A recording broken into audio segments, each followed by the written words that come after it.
Assalamualaikum and very good afternoon for all of my fellow students. Okay, today we will continue on our chapter 1 on part B, research philosophy, advocacy and participatory.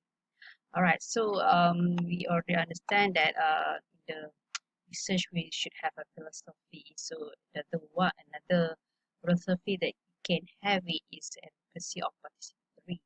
This position arose during 1980s and 1990s for individuals who felt that the most positive um, assumptions impose structural laws and threats that beat marginalized individuals. So it's advocating for action agenda, reforming that may change the life of the participants. Okay, so sometimes some issues that we need to address that speak to the important social issues, okay, so such as empowerment, inequality, oppression, domination, or suppression. So the researcher should have one of these issues in the focal point of the study. So for this philosophy that the researcher require to inquiry will proceed collaboratively as not further marginalized participants. So in other way, the participants may help to design the questions, okay, so collecting data, analyze information, or reap the rewards of the research. Okay, so in this philosophy as well, so they are more focused on the needs of groups and individuals in our society that may marginalized or disenfranchised. Okay, so means that here in this philosophy also there also is recursive. Okay, as a features, as the key features here. So it's a recursive or dialectical and focus on bringing about the change in the practice. So in this philosophy as well, they are more in helping the individuals to free themselves from the constraints in the media, for example, and as well as begin with the important issues about the problems in the society, such as the need of empowerment. It also can help in unshackle people from the constraint of the irrational and unjust structures. Okay, so normally this philosophy in the political debate or discussions, and as well as a practical for um, a participant as active collaborators in their inquiries. So with that's as a philosophy in this our part here. So what do you think? Is it why the qualitative research is very important or very can be interesting, and why we need to learn it? All right. So in all, actually, when we in the qualitative research, actually we tends to make a qualitative judgment. Okay, so we tends to do judgment to others, okay, almost all the time, and sometimes most people find qualitative easier, but it's not at all, because we have to really understand, relatable, close to them, and how we want to measure the impactful. Okay, even though their qualitative most of qualitative data are readily available in a natural setting. Okay, so how I can say that, because some is really involved with the behavior, the perception, the opinion, and so on. So they are readily available is various various platform nowadays with the digitalization nowadays, especially the social media. They're so overwhelming of the data. So how we want to dictate the most significant data and so on. So actually it's very interesting and very um, important for us. Okay. So nowadays, like me, I am always looking at the social media as my get some ideas in doing research. I always get the problem. I always get the issues, but in of course sometimes we don't get the solution at all. Okay. All right. So like James Spradley, who is a professor of anthropology, said that actually in qualitative we merely to understand. It's about how you understand from our point of view. Okay, you want to know what you want, you know in the way you know it. Okay, So actually, we may understand the meaning of experience, to walk in your shoes, to feeling, okay, to explain things as you explain them, and as well as can you become my teacher? Can we, I became your teacher and help you all to be understand as well. It is very subjective as at all. Okay, so with this statement from James Spratly, actually it leads to the characteristics of the qualitative research as well. Okay, so actually we are in the qualitative research we are more studying the meaning of people's lives. We try under real world conditions. We want to how we representing the views and perspective of the people in our research context. Okay, we want covering contextual conditions within which people live, as well as we want contributing insights into existing or emerging concepts that may help to explain human social behavior, and to striving to use multiple sources of evidence rather than only relying on a single source alone. Alright, so it's actually if you feel enjoy with this course, actually is can be and have fun and have you can get some beneficial from this course, inshallah. Okay, so from that characteristic or criteria, so in indirectly, actually you the good things for qualitative research, actually you may can conduct in depth studies about a broad array of topics. Okay, site from Yin as a chief of case study scholars. Okay, and sometimes we have to make a few restrictions or assumptions when we are collecting the data, and bear in our mind that not everything can be quantified.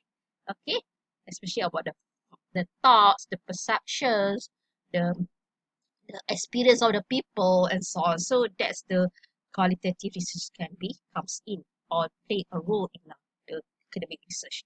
And some more, uh, they also can offer you your urge to more in selecting topics of interest, because some research are some have some constraint. Okay, for example, the inability to establish the necessary research condition, referring to experiment.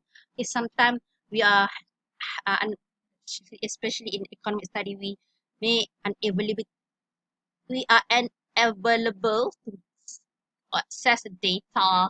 Okay, maybe some lack of coverage sufficient variables, or maybe when if you are doing survey, we are have some we are facing difficulties in get some respondent, okay, or achieve the high response rate, or maybe in some like last one is a limitation on devoted to study the past but not ongoing, just like not already obsolete. Okay, for as example history, so how you want to do that? Okay, so all these limitations we can overcome with qualitative research. But if we have in anything in everything is in the world, we we have advantages and sometimes also have some disadvantages. Okay, especially on determination of validity and reliability. It's heavy, but it's quite challenging.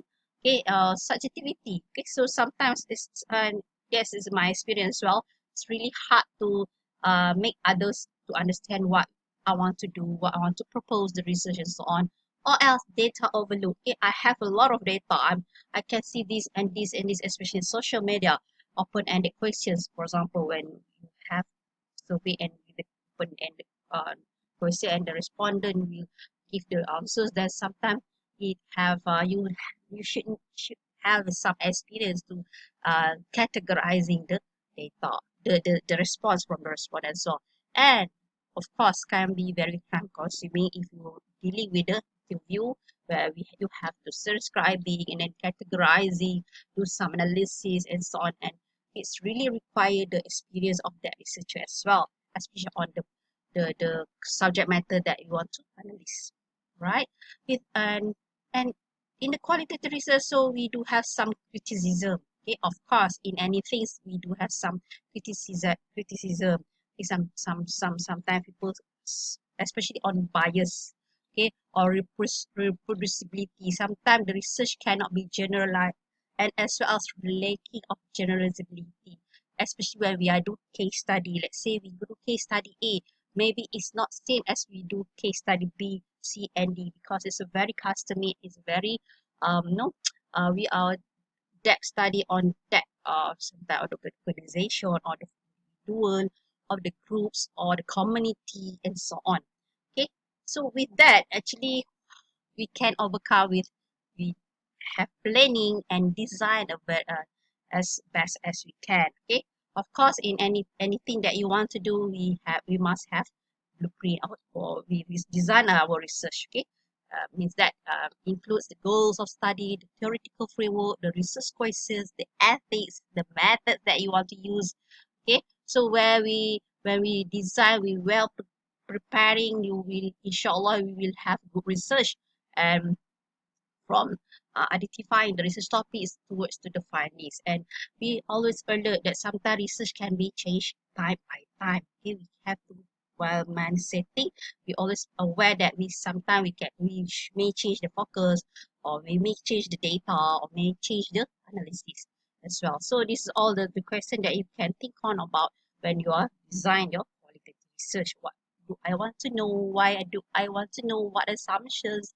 What type of data, how much data I will need, how will I collect the data, if we involving the participant, who, how, what particular the ethical issues, and as well the pragmatic or practical factors. Okay, so talking about research topic, it can be broader, it can be broad. So that's why research questions are very important, because they can guide us. Okay, so normally we in the quality research we start with the research question. Okay, so we also can start with research question with the guide, the design, but it also can evolving and became refined as the study progressed.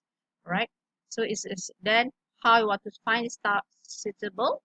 So you using yourself as a starting point, okay, and bear in your mind the social obligation, the curiosity, the need. Okay, maybe you will have some fun. The topic also be much should be workable, and then how to choose a research topic.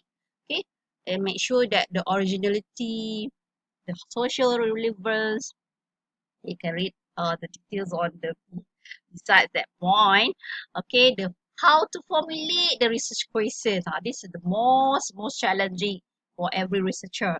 Okay, so we need to determine that it suits or not with the qualitative research, and what form of qualitative research it suits. So we must be aware with the observability, interconnectedness, and substantively relevant.